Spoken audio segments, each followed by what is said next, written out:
My name is Dylan Van Assen. I'm the chief flight instructor from OMNI. I'm not Portuguese. You can see that maybe on my height. It's not the average Portuguese height. Today I'm going to talk a little bit about this, OMNI ourselves. We are not a UK-based company, so just to tell a little bit about us so that you know our backgrounds. I will not go very detailed in the course itself because we have a stand here. If you have any questions, my colleague is here to answer any of the questions.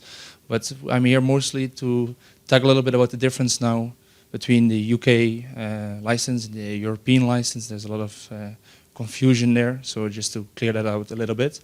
And then at the end, any questions that you might have.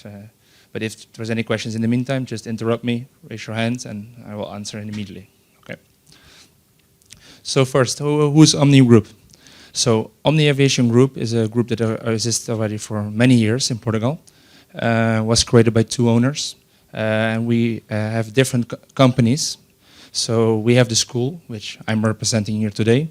But we also have the airline, which is White Airways. We provide ACMI services. So we provide services for companies that don't have enough capacity due to crew, plane problems. We provide those services to them. Then we have OMNI Executive for the private jet aviation. Aeromech, which is our maintenance company for the school as well as for other providers. And then we have handling and as well OMNI Control, which is a consultancy firm for aviation related to legal, marketing, human resources. So the strength of our group is that everything we recruit from also from within the group. For example, for the school means that we hire our own first officers in our own airline as well as our executive aviation. And we also train and standardize everyone within our own company. For the school, we started in 1998 as part of OMNI Group. As the group grew rapidly, the school became an independent company in 2004. And we are based in Cascais. So Cascais is the seaside from Lisbon. It has a nickname Lisbon Beach, so it's on the side of the west side of Lisbon. What we provide, the school was created as a subsidiary from the airline, mainly to reduce our cost for type rating qualifications and type rating and training we need to do within the airline. Over the years, we also changed to provide ATPL integrated courses, full modular courses, but also type ratings 73, 320, 777, ATR, as well as any other flight training that we do. On top of that, we have a department fully orientated for cabin crew, which in Portugal, we are the biggest cabin crew provider in Portugal with around 200 students a year. So the main reason I'm here now is to talk a little bit about the EASA license. So until Brexit, UK still had also the EASA license. So on license-wise, nothing really changed. The regulations are almost identical. They follow the same rules. But due to the Brexit, the start of Brexit, they don't recognize each other's licenses anymore. So for UK means that any European license is considered a third member state license. So that will be the same as if you have a license from Brazil or the States. And the same for EASA as well. So the European don't accept anymore the UK license. It will be seen as a third member state license as well. So in base of quality of license, there is no difference. Okay, so there is no argument to say one license is better than the other because they are based on the same regulations at all. But personally, I believe that there is a better job opportunity on the European market as there is more capacity. It's just numbers, statistics. But as most airlines moved a lot of their capacity abroad. A good example is EasyJet, Ryanair. They moved more than 80% of their capacity outside. That has meaning to do as that there is no triangular flights allowed anymore. So that means that, for example, for British Airways is a company that doesn't have this problem because they go from UK to a destination and they come back. But a lot of other companies, they do triangular flights. They go from, let's say, Heathrow, they go to Malaga, Malaga, Berlin, Berlin, they go back. So those companies cannot do that anymore because you cannot fly with a UK registered aircraft anymore. So that means that that's why a lot of other airlines, they move their capacity to outside, meaning that they had to change all the pilots' licenses to, for example, Austria or, for example, Ireland. So the main reason that what we are here is to explain is that, for example, if you want to have a job and you want to be based in the UK, find a UK school that provides a UK license. But if you just want to have a good job opportunity, you don't care where you're going to work, you just want to fly, you want to find a good job, we believe that the EASA license is the best license just because of the amount of opportunities that are there on the market. On top of that, there is a benefit of doing your training abroad as well. And at the moment, if you have a UK citizenship and you don't have dual passport, you cannot get a work permit for Europe. So any airline that recruits in Europe, even if you have a European license, you will need a work permit. And you will need this already before you apply, normally. What is the benefit? For example, with us in OMNI, if we have a student that gets to do the course with us, we already have to request a residence card for them if they are not from Europe. So we have to request a residence cards for UK students. But Portugal gives automatically the work permit attached to that. So that means that you do the course, you request, you enroll. We have to request a residence card before you start. It's based on the student residence card, but they allow you to work as well, which will be renewed during the duration of the course. When your course is going to be finished, it's more or less 2 years, you still have 1 year left on your residence card. So you can apply in any company in the whole of Europe, not just in Portugal. If you decide to, let's say with us, to do even a flight instructor course, your residence card will be renewed the 3rd time, meaning it becomes without end date. It will be unlimited, meaning that you will have, as a UK citizen, the work permit to work in the UK as well as in Europe.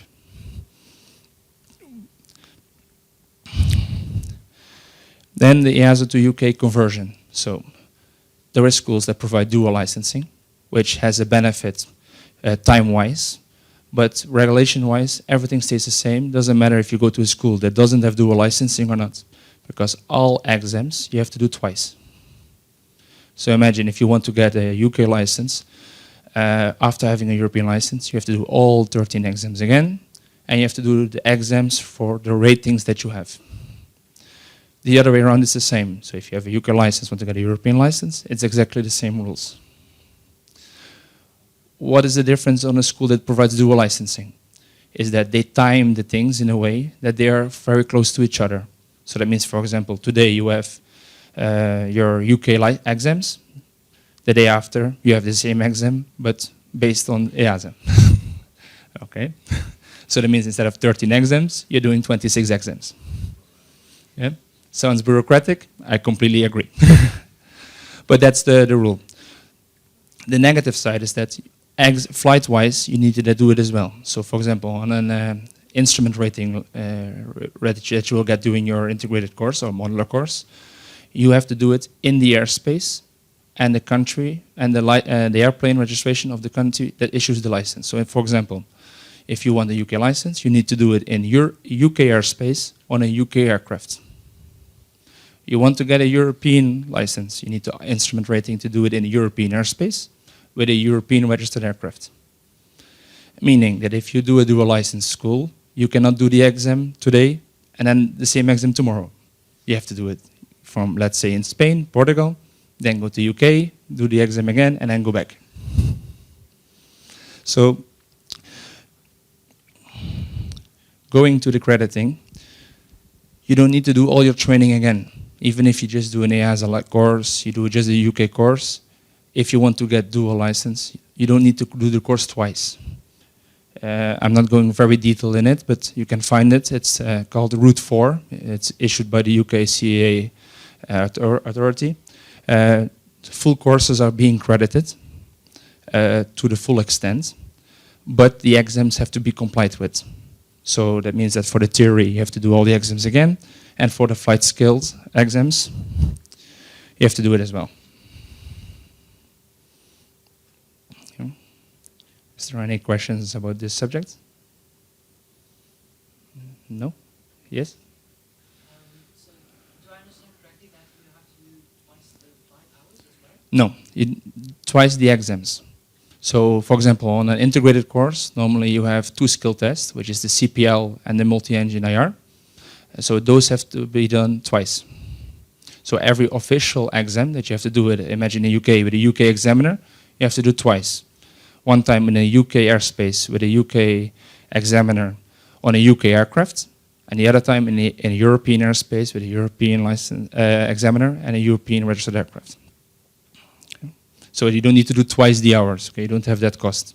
Okay, so otherwise it would be impossible. Yes, sir. If you tried to maintain both licenses, Yes. you have to have separate medicals as well. Yes, that's correct.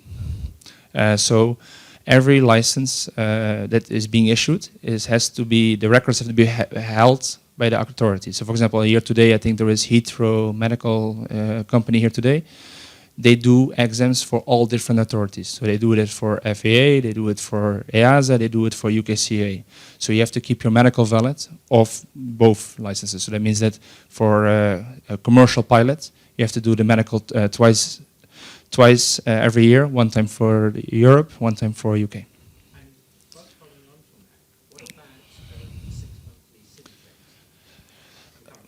So that is a little bit easier because you don't have to do it on a UK registered plane or something. It's on a SIM. So most SIM by most company SIM providers are dual registered. So that means that as long as the examiner is dual, normally the authority accepts that you can do it with one check. But it depends a little bit on the authority as well. There's sometimes that they say that you have to do the SIM check twice as well. Yeah. So I have, for example, a colleague that he works in Dubai as an examiner. He has to do the exams 3 times: UK, FAA, and a European license. Yeah. Yes. So, if I get my license in the Middle East, how can I transfer it to the CAA? From the Middle East, Yeah. it will be the same. You have to do all 13 exams again. You have to do exams of everything. So will CAA accept the Middle East license? They don't accept. You have to do all the exams again. So there is a difference.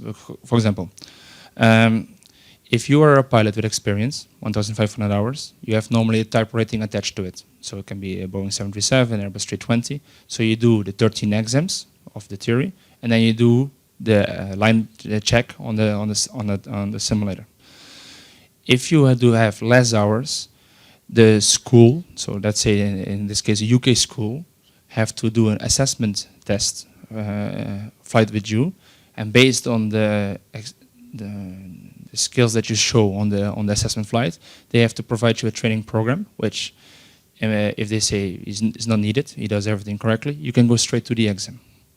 But you have to do all theory exams again. You have to get your medical here. So it's not being accepted in a way that you cannot just exchange. For example, if I have a Portuguese license, I'm Dutch, I had my Dutch license, which was an EASA license.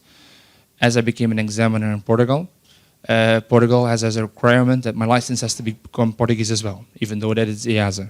I just had to bring my Dutch license to there, fill in a paper, wait a couple of weeks, and I would get the license without doing anything. So that's the difference between being accepted, or you have to still do all the exams and you have to do the whole process. So it's not the same. So, but it's true. So for example, from the Middle East, the way UK sees the Middle Eastern license is the same at the moment as the European license. The only difference is that if you would have a license from before Brexit, for example, in the theory before January 21, then it's fully credited because you already did it under the same regulations and all authorities were still the same. Any other questions? No? Okay. So what I want to talk a little bit as well. Sorry, yes? If I would have a glass ball, I would answer you that, but I really don't know. Politics sometimes are more difficult than the regulators. Yeah.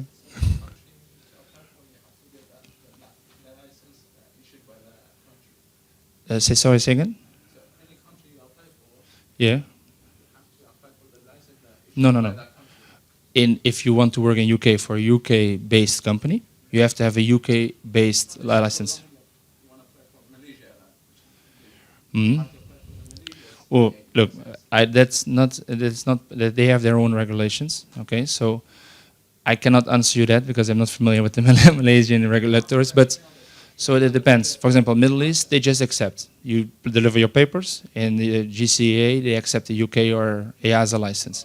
About Malaysia or other countries, I cannot answer that directly. It depends on per authority. Okay.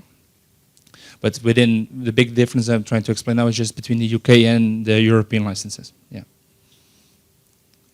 No. So I want to talk a little bit about the market insights. So this is done by Boeing. Normally it's done every time in July. For some reason this year they didn't issue yet the prediction for the next 20 years this year.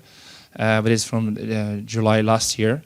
And it's the total amount of pilots necessary between 22 and 41. Okay, so in this case, it's more than 600,000 pilots needed in the next 20 years. If you then separate this by region, you can see, for example, that in total for Europe, in personnel, they need 449, of which the pilots is more than a quarter, so more than 125,000 pilots necessary in the next 25 years, just in Europe. And in this example, they still consider UK part of Europe. If you look then to the numbers, normally you hear that in China the market is growing the most, they need the most pilots, they need the most engineers, the most cabin crew. The numbers are lower than Europe. So you have China is 412,000, or in which Europe we need more people than we need in China. Which normally people are surprised with that, because the way we see the news, it looks like it's the other way around. And this is going to be even more over the next couple of years, because the aviation market is changing. In general, people have more to spend, travel more. At the same time, aviation in general is getting cheaper, planes are getting more fuel efficient, but also the strategy for airlines are changing as well. Maybe if you looked 10, 15 years ago, there was a lot of operators working with 747s, A380s, go to big hubs, and from there you would fly to your final destination. A lot of airlines now go to a different strategy, which is point-to-point. They go straight, for example, looking from Portugal. If you wanted to go to San Francisco, you had to go from Lisbon to Atlanta. Atlanta, you had to do a transfer to go to San Francisco. Now you just go straight from Lisbon to San Francisco, meaning that you have more planes needed, as well as, of course, more pilots. Because on average, you need around 6 crew per aircraft. Now, if we look to the market inside, so since commercial aviation existed, the aviation always kept growing. There were some big crises, the oil crisis, we had the economic crisis, we had 9/11, now the COVID period that we just recovered. But every time you see the same trend, there is a certain need before the crisis. As soon as the crisis finished, in this case 2.5 years, it's already higher than before the crisis. And we are not having the new numbers yet, but the prediction is that the recovery is already faster than expected. I don't know if everyone has traveled recently, but the plane tickets are going through the roof just due to the shortage of crew and engineers and cabin crew. So now a little bit about the school. So we will talk a little bit later on the stand. But what we want to talk a little bit is that what OETC tries to do on the side of just doing the normal training that everyone has to do. Training is regulated, so every school has to follow the same syllabus or very similar syllabus. But what we're trying to do is to trigger a little bit, to make the people an all-round pilot. We're trying to do more visits with the companies, partnerships. We have a partnership with TEP for a visit. Lisbon Airport for the students to understand not just what they have to learn, but also what's happening on the other side of their work. How does the baggage go from one place to the other? What is the security check? We had the fire department from Lisbon Airport doing a whole demonstration on how they have to do a full reaction when they have an accident on the runway. And it gives pilots a bigger backpack with knowledge that they can bring later, which they understand better, how aviation works. We did a military base visit, cadet experience with an air show. We went to a military base in, I think it was Beja Airport, where we went to the air show as well with the students. In total, we do around 60 students a year. We have normally 3 intakes, so it's February, September, and October. Maximum 20 students per class. And if we look just to this year, we are now almost at the end of the year. The total recruitment that we had this year was already from students that went through airlines, is already over 50, meaning that considering that we just come from COVID, already the students that now are getting hired is almost immediately straight to the airline. Of course, we hired directly. Some students went to TP Portugal, but we also have students that went to Ryanair, SATA, Wizz Air, different airlines all over the world.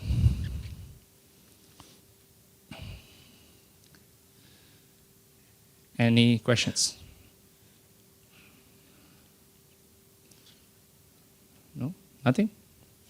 Maybe not. Yes, yes, sir. How do the European pilot salaries match up to the UK? It's the same. About the same? Yeah. I think even if you, for example, if you live, for example, if you have to be close to Heathrow based, I think accommodation-wise and everything, you probably spend even a little bit more. So maybe salary-wise it will be the same, but then expenses-wise maybe it will be slightly different. Yeah. But salaries are the same.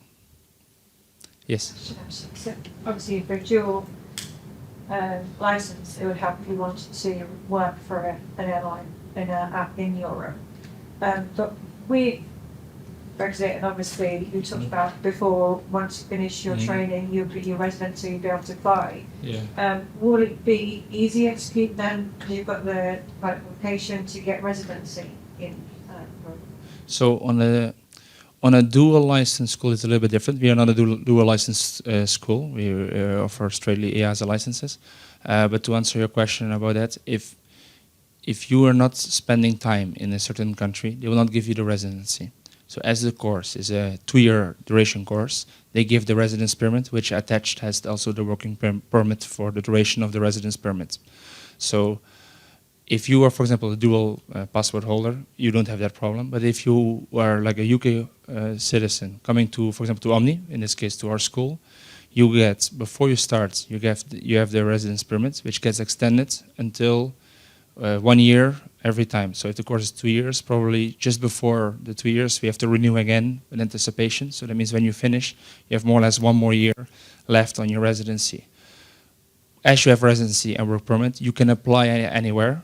And then, of course, as soon as you pass the 3 years, it becomes unlimited. So to answer your question, yes, if you have do your course outside of UK in Europe, you will get the residency, which also gives you the working permit. Yes. Yes. So it's a bit more of a personal question, but I've got dual nationality of British and Spanish. Yes. I'm not quite sure where I want to live in the future, so Yeah. would you say it's more worth doing a dual license school or a separate license and just decide learn to follow? If you look just to numbers, I would recommend an European license, and then if you want later to go to UK, you just make a request to make a change of because you have to do the same exams as I explained earlier. Because then if you don't know where you want to live, you have, I don't know how many countries where you can get a job or just one. So I would recommend just, EASA. Any other question? No? About the pilot training in general? No? Yeah. Yes? You said all pay the same. Is it like depending on the airline? It depends on airlines. So if salary-wise, I'm not a specialist in salaries, okay? But salary-wise, in a lot of airlines, it's similar. So you have some airlines that pay a little bit more than others. But then you have other companies, for example, that provide more secondary benefits compared to other companies. So it depends. It really depends on the company. But if you look to just the average starting salary over companies in Europe, it's more or less very similar. There's no big differences. Yeah. The difference gets mostly when you go to the top salaries. So if you go to, for example, low-cost carriers, their cap is normally a little bit lower than national carriers. But start salary-wise, it's very similar. Sometimes even higher. For example, I'm from Holland. If you have a job in Ryanair and EasyJet, your start salary will be higher than a start salary in KLM. Yeah. Yes? Is there still a reasonable demand for pilots who only hold a UK license? Yes, of course. You have, for example, British Airways just hires UK license holder. EasyJet still has a location here in UK, Ryanair as well. But what I was trying to explain is just capacity-wise, they have much more movement outside than they have here. So, but of course, you have also a smaller country. So there is a request for UK. So.